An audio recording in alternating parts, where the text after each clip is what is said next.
Assalamualaikum warahmatullahi wabarakatuh. Perkenalkan nama saya Nandristy Martasa dengan NIM G002504. Saya dari kelompok B4. Di sini saya akan menjelaskan laporan anatomi. Yang pertama adalah saat menjadi panitia lomba lari 17-an, Dapri melihat salah satu peserta laki-laki mengeluh nyeri hebat pada daerah skrotum setelah terjatuh. Di sisi lain, ada juga peserta lain yang sudah lama mengeluh benjolan di skrotum yang terasa seperti sekumpulan cacing, dan seorang bapak yang sering bolak-balik ke toilet karena sulit PAK. Nah, yang pertama adalah jelaskan anatomi penis, skrotum, dan juga testis. Lalu yang kedua, jalur perjalanan sperma dari testis hingga keluar melalui ostium uretra externum. Lalu yang ketiga adalah eh, kemungkinan perbedaan anatomi dan klinis dari keluhan pada skenario tersebut yang mengarah pada torsio testis, varikokel, dan juga pembesaran. Pertama adalah penjelasan mengenai penis yang ada di kotak merah, kemudian skrotum di lingkaran biru, dan juga testis di lingkaran hijau. Yang pertama adalah penis. Penis merupakan suatu organ berbentuk tubuler yang merupakan alat kopulasi pria. Nah, penis ini dia merupakan organ yang homolog dengan glans klitoris pada wanita.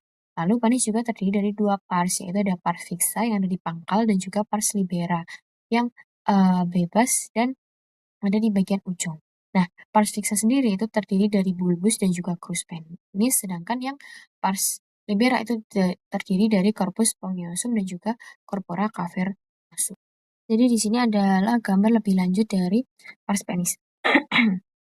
Jadi di bagian bawah itu ada pars fixa di mana bulbus penis itu yang ada di bagian tengah itu nanti akan memanjang menjadi corpus spongiosum di mana ujungnya nanti juga akan menjadi glans penis. Lalu di samping kanan dan kiri ada crus penis dextra et sinistra yang memanjang menjadi corpora cavernosa. Nah, corpora cavernosa ini adalah corpora yang digunakan untuk uh, melakukan ereksi. Nah, kemudian di bagian pars fixa ini terdapat centrum tendineum perinei atau corpus perineae. Nah, kemudian ada juga musculus sphincter ani externus dan juga ada membrana perinei.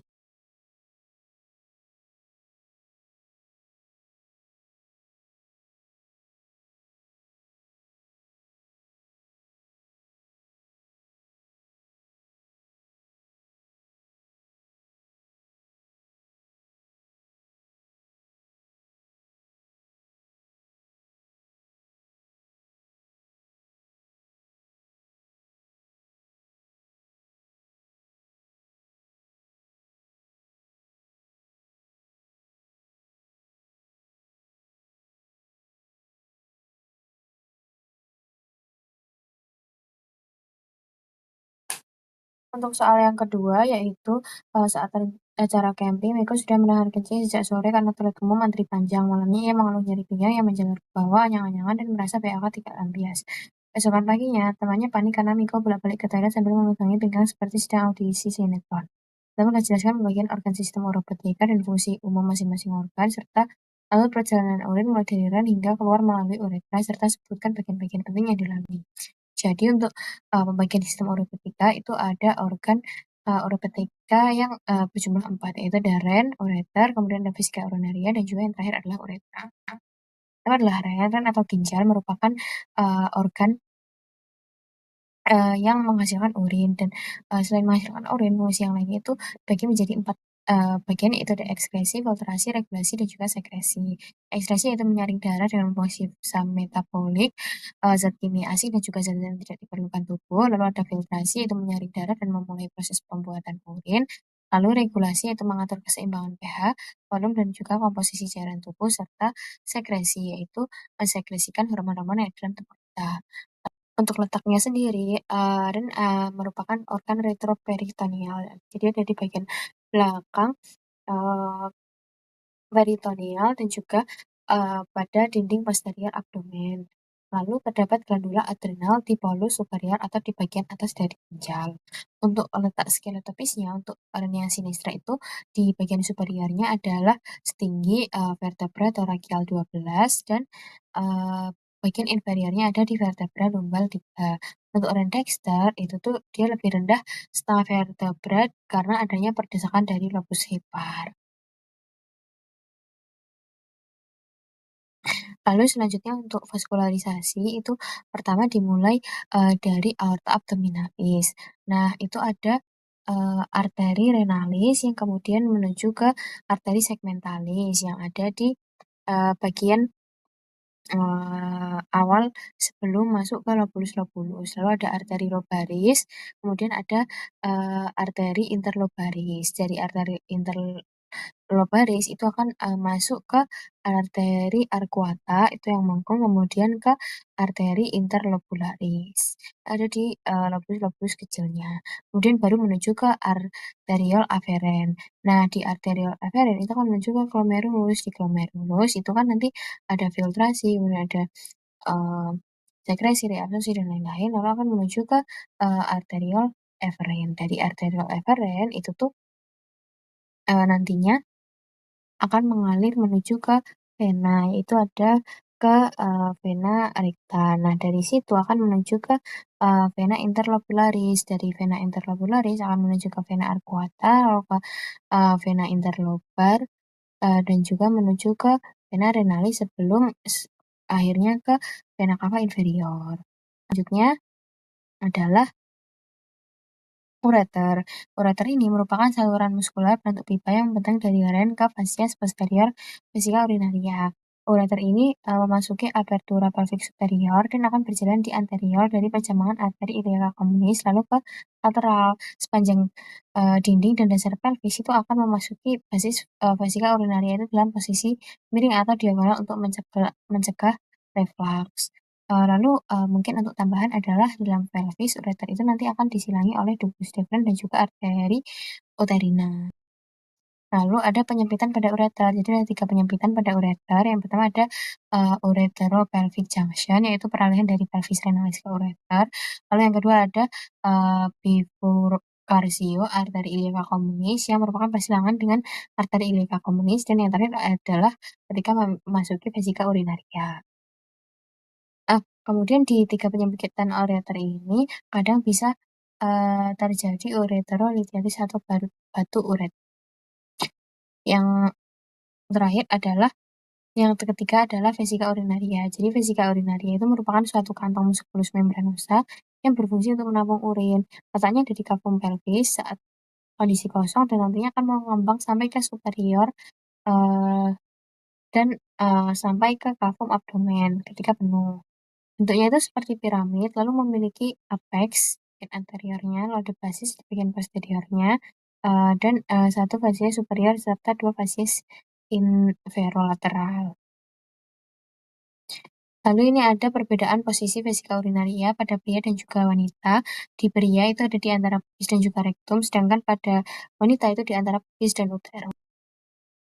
Ini ada refleks berkemih, jadi saat kita vesika urinarianya itu penuh, nanti kita akan merasakan yang namanya refleks berkemih. Nah, refleks berkemih ini dimulai dari ketika volume urin mencapai 300 ml. Nantinya vesika urinaria akan teregang dan akan mengirimkan impuls aferen ke otak, sehingga nanti orang akan sadar bahwa dia ingin berkemih. Impuls aferen tadi akan dibawa serabut aferen melalui nervis planiki pelviki menuju medula spinalis sakral 2-4. Nah, sebagian serabut efernya akan berjalan bersama saraf simpatis dan masuk ke medula spinalis segmen lumbar 1 dan 2. Impuls eferen berjalan melalui medula spinalis segmen sakral 2 dan 4 dan akan meningkatkan kontraksi musculus detrusor yang akan mengosongkan urin dari vesika urinaria.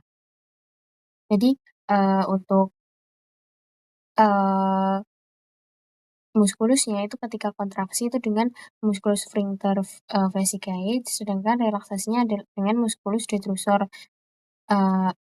saat namun saat kencingnya itu kontraksinya dengan musculus detrusor dan relaksasinya dengan musculus sphincter vesicae. Lalu ini ada perbedaan dari uretra. Uretra ini kan merupakan saluran yang menghubungkan urin dari vesika urinaria menuju ke luar dari tubuh.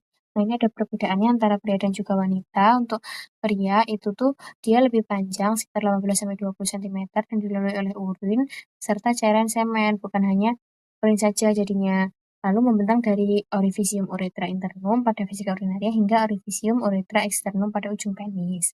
Pada penil uretra itu terdapat glandula uretra yang akan menghasilkan mukus. Sedangkan pada wanita lebih pendek sekitar 4 sampai 5 cm dan memang hanya dilalui oleh urin saja, membentang dari vesika urinaria hingga orifisium uretra externum pada dorsal glans clitoris. Lalu untuk di wanita itu mengandung dua glandula, yaitu ada parauretral yang nanti akan menghasilkan parauretral mukus.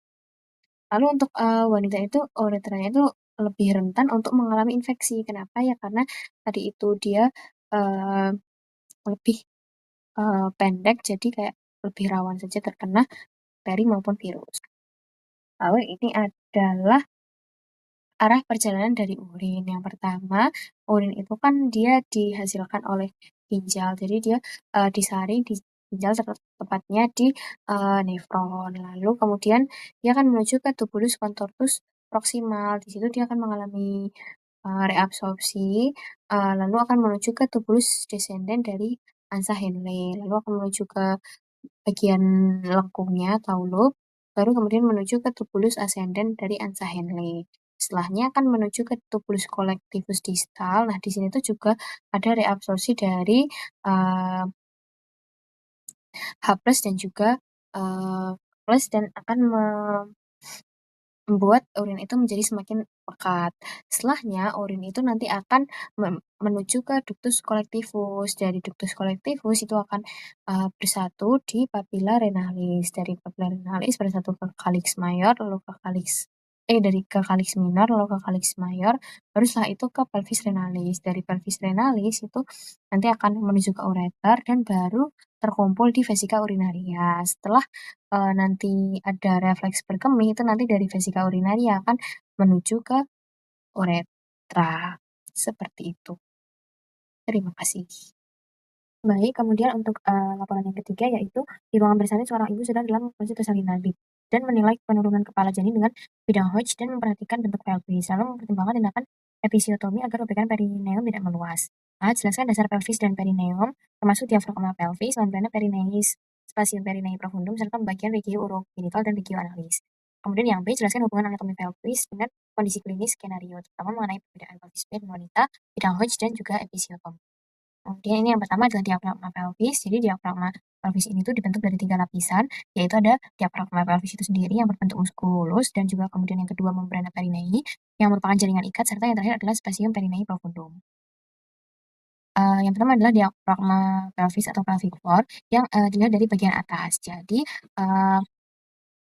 terdapat otot yang menyusun yaitu ada musculus levator ani, oligoarcus tendineus yang merupakan penebalan dari fascia pelvis. Nah, untuk insersionya itu dibagi menjadi 3, yaitu ada serabut anteriornya oleh musculus puborectalis yang berinsersi pada corpus anococcygeus, dan itu tuh lebih terlihat dari bagian inferior. Kalau dari yang anterior itu nggak terlalu terlihat. Kemudian ada serabut intermedia yaitu musculus pubococcygeus yang berinsersi juga pada corpus anococcygeus. Lalu yang terakhir serabut posterior yaitu musculus iliococcygeus yang berinsersi pada corpus anococcygeus dan oscoccygeus. Inervasinya itu ada pada cabang-cabang nervus sacralis 3 sampai ke 4. Fungsinya dari diafragma pelvis ini adalah menyokong dan mempertahankan viscera pelvis pada tempatnya, mencegah peningkatan tekanan di dalam pelvis selama mengejan, dan mendorong otot-otot abdomen saat batuk. Nah, selain itu ada juga musculus coccygeus yang berorigo pada spina ischiadica, lalu berinsersi pada os sacrum dan juga os coccygeus, dan berinervasi di cabang-cabang nervus sacralis 3 dan 4. Fungsinya untuk menopang di diafragma pelvis itu sendiri. Lalu ini pada bagian dilihat dari bagian inferior atau bagian bawahnya ada musculus pubococcygeus, lalu ada musculus obturator internus, lalu ada musculus puborectalis, kemudian ada musculus iliococcygeus.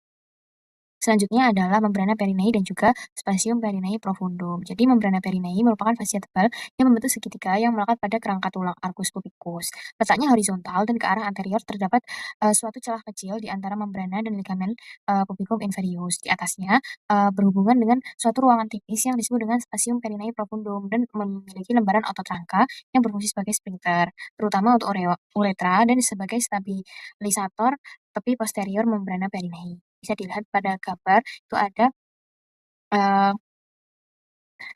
sedikit eee gambaran dari membrana perineum dan juga spasium perineum profundum pada pria. Lalu kemudian ini ada perbedaannya dari pria dan juga wanita. Jadi untuk di pria itu tuh dia cuman ada musculus sphincter uretra externum dan juga osseum uretra externum.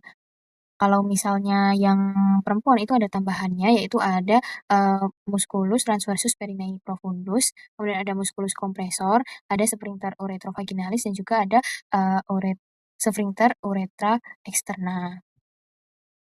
Lalu yang selanjutnya ada regio analis.